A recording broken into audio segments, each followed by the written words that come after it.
Salam untuk semua di pagi hari ini di episode podcast nomor 2. Perkenalkan, nama saya Andrea Niko Carlo Adiasmara sebagai host untuk Opscast hari ini. Mungkin kaula muda sekalian mengerti atau mungkin pernah dengar kata paradigma atau dalam bahasa Inggris paradigm. Dalam konteks umum, kata paradigm berarti sudut pandang atau perspektif. Nah, hal itu juga bisa diterapkan dalam konteks bisnis, yaitu melihat atau melakukan bisnis dengan melihat sudut pandang yang lain, sudut pandang yang baru, atau bahkan menciptakan sudut pandang tersebut. Nah, tidak terkecuali adalah di sektor jewelry atau perhiasan.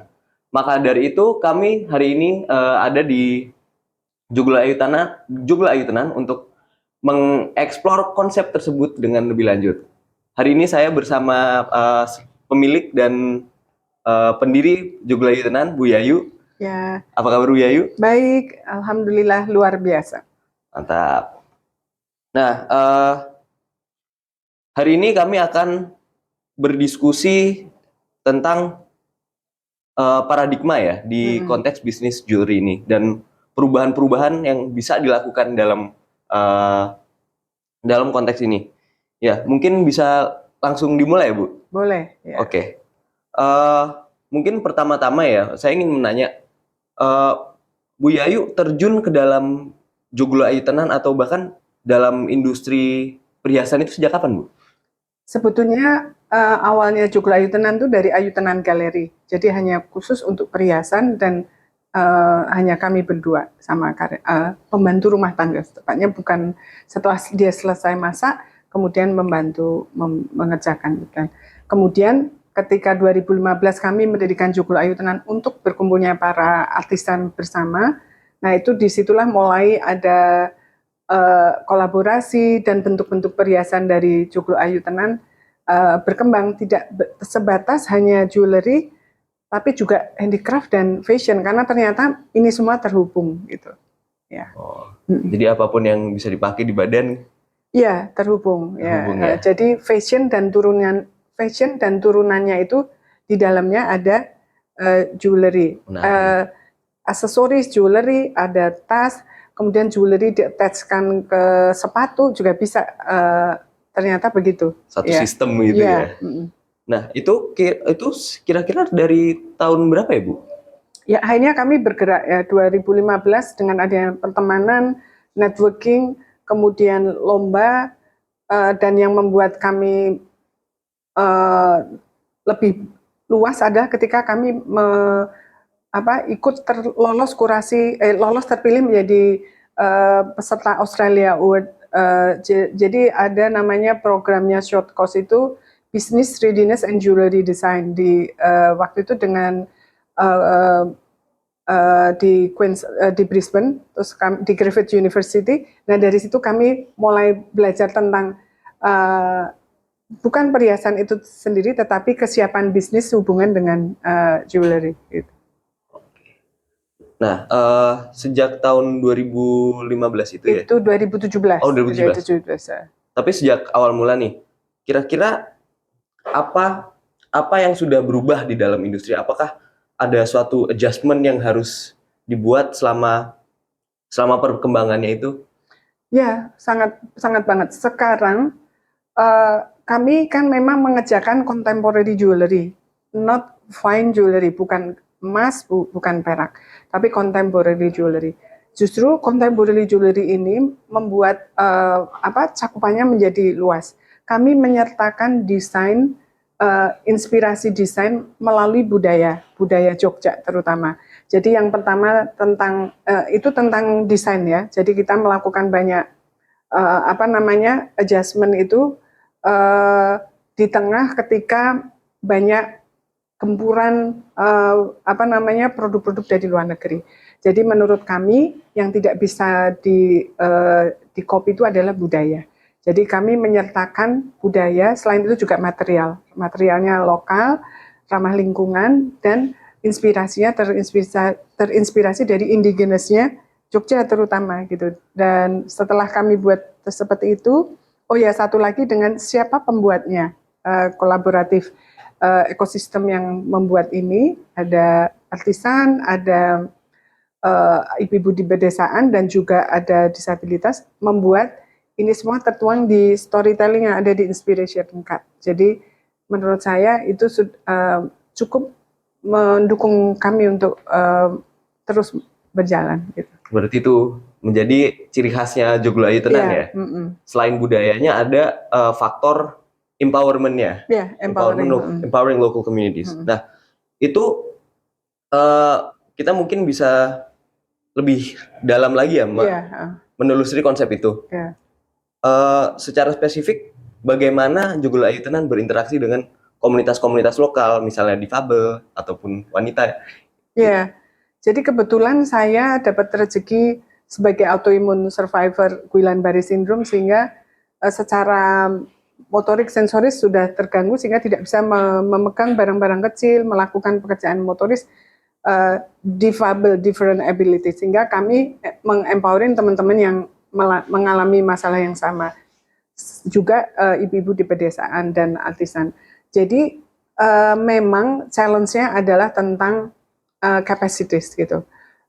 Ketika jumlahnya pesanan banyak, kemudian harus mengkoordinir ini memang menjadi challenging. Tetapi itu juga jadi peluang. Jadi kami lalu melakukan banyak pelatihan. Kalau setiap Selasa kami melakukan pelatihan untuk disable community, kemudian kami melihat potensi masing-masing, lalu kami melihat peluang desain apa dengan kemampuan masing-masing. Jadi bukannya kita mendesain tertentu harus dikerjakan, ini dibalik.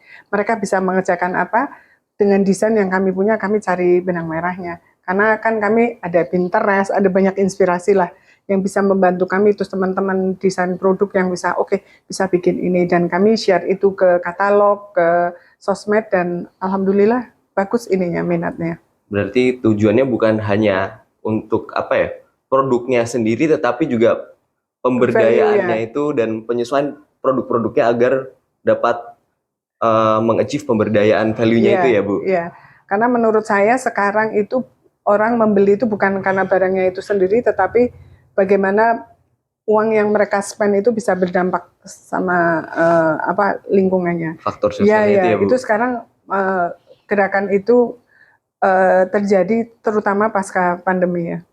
Gotong royong. Gotong royong. Ya, baik Bu.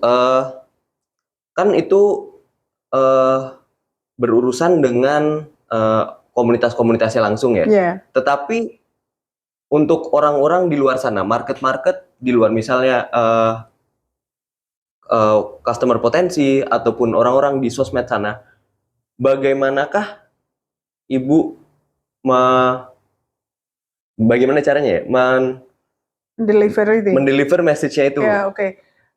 Tentang ini, komunitas ataupun disabled people. Jadi memang kami secara rutin men-share ini di sosial media kami, bahwa kami melakukan kegiatan ini.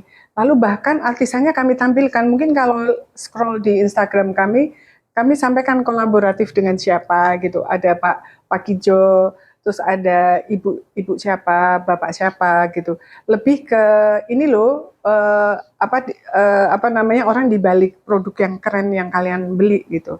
Jadi menurut saya itu lebih deep ya, artinya bisnis itu sekarang mengalami perubahan seperti itu, bukan we talking about money juga, tapi value tadi kayaknya berada di atas uang deh kayaknya. Ada faktor sekarang patosnya itu, faktor emosi. Cuma sekali lagi kami tidak menjual men-share belas kasihan ya, karena kebetulan saya juga autoimun ya, jadi kami bilang bahwa kami bisa gitu. Baik.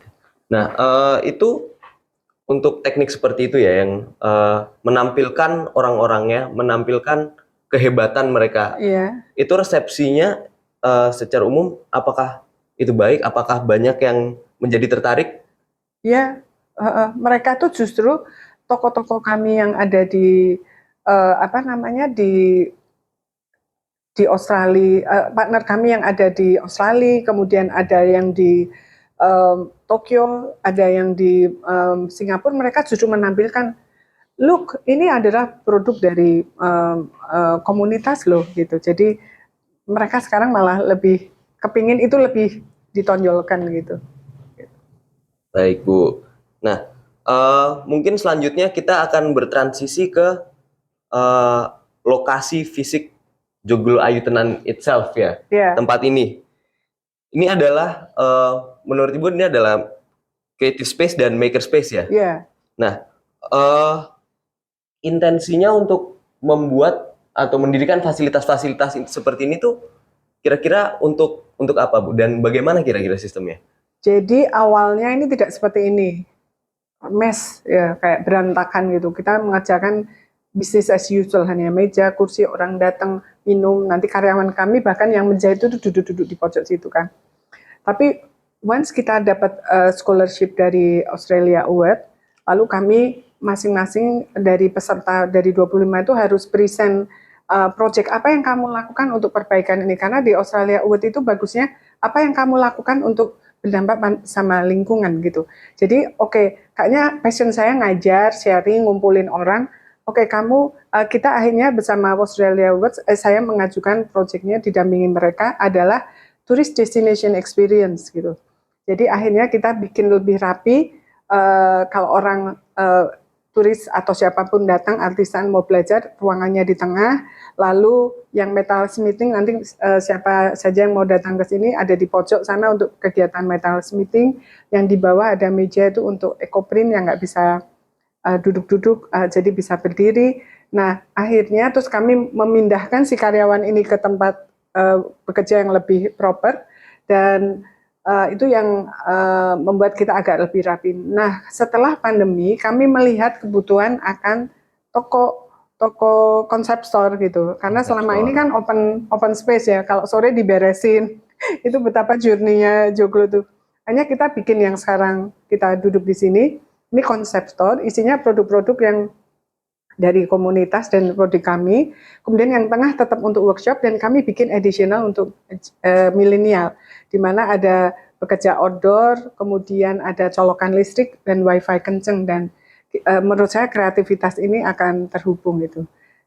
Kami pikir awalnya adalah untuk milenial aja, ternyata ada market yang terbuka, yaitu senior activities gitu. Jadi waktu itu Pertamina awalnya meminta kami melalui untuk karyawannya, Bu ada aktivitas apa untuk 1 jam gitu. Terus kami bikin namanya melukis dengan warna alam gitu. Lalu melukisnya tidak ada dengan tematik Jogja. Jadi Sumbu Filosofi Tugu, Keraton, Merapi gitu. They are all happy gitu. Terus setelah itu kami menjadi partner tetapnya Pertamina untuk kelas namanya PMPK, Persiapan Masa Purnakarya. Itu sudah beberapa batch kami running, dan saya pikir saya bisa mempunyai peluang baru, yaitu senior creative space. Jadi mungkin di sini yang di Pogung Joglo Ayu Tenan, yang di Pogung itu untuk milenial, dan kami ada space di desa wisata di Penting Sari, mungkin itu untuk senior creative space. Nanti tunggu ya. Insya Allah Allah menjabah. Amin. Ya. Gitu. Berarti konsepnya panjang ya. Iya, berarti konsepnya sedikit berbeda ya sama di sini ya. Kalau di sini kan ya kurang lebih sama, cuma sana untuk senior gitu. Jadi itu masih jangka panjang. Masih jangka panjang. Dan, ya. Kalau lihat juga bahwa kami juga mendesain ini dengan sederhana untuk ramah difabel. Jadi di sebelah sana ada rem luncuran untuk kursi roda, dan ke toilet juga, dan toiletnya juga ramah difabel dengan beberapa handle untuk mereka. Masih jauh dari sempurna, tetapi so far teman-teman yang berkumpul hari Selasa itu mereka happy karena ketika pakai kursi roda, karena ada yang nggak ada kaki, ada yang pakai kaki tapi pakai kursi roda, ada yang cerebral palsy yang jalannya langsung di gitu. Itu moga-moga ini cukup bisa memfasilitasi mereka. Menurut saya itu juga hal yang penting ya, apalagi di Indonesia tidak banyak fasilitas-fasilitas yang difabel friendly. Tidak seperti di luar negeri yang di mana-mana bahkan ada peraturannya ya. Iya. memang ini masih jauh dari sempurna. Kami tuh mau mendesainnya itu tadi paradigma tadi yang menarik ya, karena apa yang kita lakukan untuk mengatasi tujuan itu kan kita melakukan perubahan juga. Tidak semua yang beraktivitas di sini difabel, sehingga kita mendesain rem fasilitasnya itu knockdown gitu. Masalahnya kami belum nemu caranya itu. Jadi nanti siapa tahu melalui podcast ini ada mahasiswa teknik yang skripsinya tentang how to make knockdown rem untuk difabel, bagus tuh, bisa untuk jadi idea. Langsung saja mungkin bisa kontak Bu Yayu atau representatif sini. Jika ada yang tertarik buat bikin proyek seperti itu, langsung saja hubungi ya. Balik lagi ke lokasinya ya. Menurut Ibu, apakah ada usaha di luar sana, baik itu di dalam ranah perhiasan ataupun ranah lain, yang melakukan konsep multi-purpose space seperti ini? Ya, sekarang akhirnya ada beberapa membuka ya. Bahkan ada orang yang bilang, kenapa Ibu nggak buka kafe sekalian? Jadi kayak, ini bagus ada coffee shop itu. Nanti mungkin kita bikin slow coffee bar ya. Buka kapan-kapan Bu Yayu kepingin. Karena saya peminum kopi hampir tiap hari, saya minum manual brew kan, V60 gitu.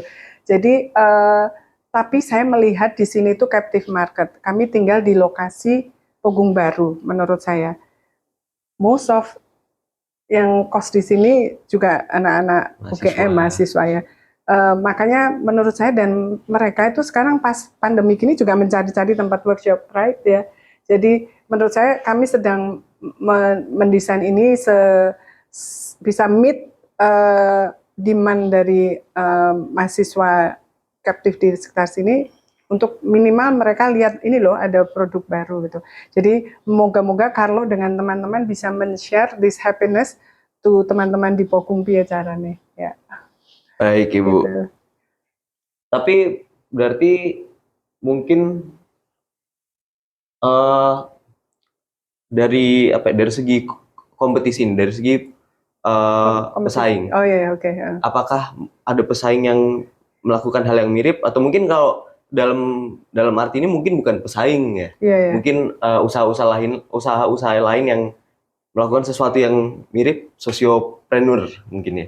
Oh ya, mungkin ada, cuma saya melihat juga ternyata yang value-nya sedalam ini belum banyak ya gitu. Jadi dan memvisualkan, dan memang ini kolaborasinya banyak sekali dengan Universitas UGM, terutama UII dari desain dan ITS sama komunitas ini. Jadi sejauh ini kami belum melihat yang mirip sekali dengan ini. Jadi semua terintegrasi di dalam satu tempat ya, dan ramah difabel ya. Ya, saya juga cukup kaget melihat ini karena sangat tertata dan sangat unik konsepnya sebetulnya. Nanti kami menunggu masukan-masukan dari para ilmuwan-ilmuwan dari FEB ya. Baik Bu, mungkin selanjutnya mungkin kita bisa transisi ke bisnis modelnya itu sendiri, bisnis model sosiopreneur. Iya. Bisnis untuk tujuan membantu komunitas-komunitas yang ada dan membantunya secara langsung dan secara keberlangsungan. Menurut Ibu, bisnis seperti ini nih yang mentraining orang komunitas-komunitas difabel ataupun senior-senior dan juga wanita ya. Apakah bisnis model yang berempowerment itu bisa diterapkan di konteks lain atau di sektor lain, misal F&B? Ya, menurut saya bisa. Jadi saya yang penting tuh ada revenue sharing ya. Ada tentu orang menganggap bahwa sosiopreneur itu ya sosial aja gitu. Dari mana kami bisa dapat uang? That's why kita bikin toko ini, toko konsep store ini.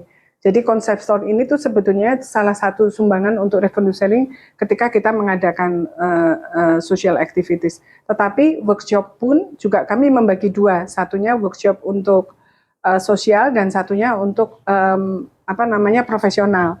Nanti kita dapat itu. Kemudian ternyata ini untuk korporat juga gitu. Nah, menurut saya ini applicable. Bahkan peserta senior kelas yang kami ikut tuh malah bisa bilang gini, Bu, saya punya tanah di Jawa Barat, apakah bisa manajemen Ibu mengelola ini di sana? Ternyata ada peluangnya tuh, cuma kita belum punya plan atau inersi ke arah sana. Cuma banyak yang terinspirasi, bahkan banyak yang ingin berkolaborasi kayak F&B gitu juga. Nanti kita akan ada tamu VIP beberapa waktu lagi minggu depan, grup kopi akan masang apa itu yang pakai mobil yang open bar kayak gitu. Oh, Terus di Ngasem tuh ada makanan tradisional yang corobikan yang kayak apem gitu. Mereka open kitchen di sini gitu. Jadi kayaknya seru sih. Bisa applicable banget.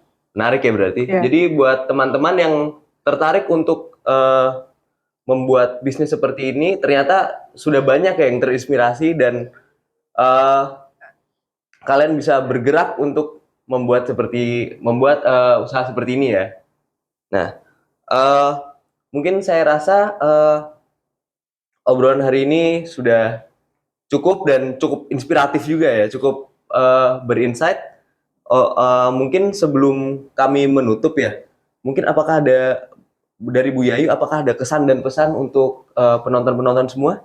Ya, jadi masih banyak kekurangan dari apa yang kami lakukan di Joglo Ayu Tenan itu. Tetapi saya yakin ketika semua movement kebaikan bergerak bersama dari semua generasi, dari Gen Z sampai profesional, kalau kita rembuk bareng-bareng, kita lakukan bersama-sama dengan terukur tentunya, kayaknya kita bisa mengguncang dunia, gitu, insya Allah.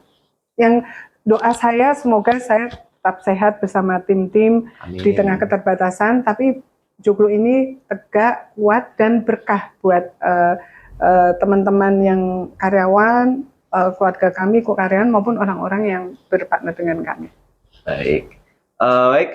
Terima kasih untuk waktunya Ibu. Ya, terima kasih. Semoga sukses semua. Semoga Ibu juga senantiasa sehat, senantiasa diberikan rezeki, dan senantiasa diberikan lebih banyak lagi peluang untuk melakukan bisnis ini dan membantu komunitas-komunitas di luar sana. Amin, amin ya Rob. Baik, terima kasih juga untuk para penonton Opscast. Nantikan di podcast kami berikutnya. Terima kasih.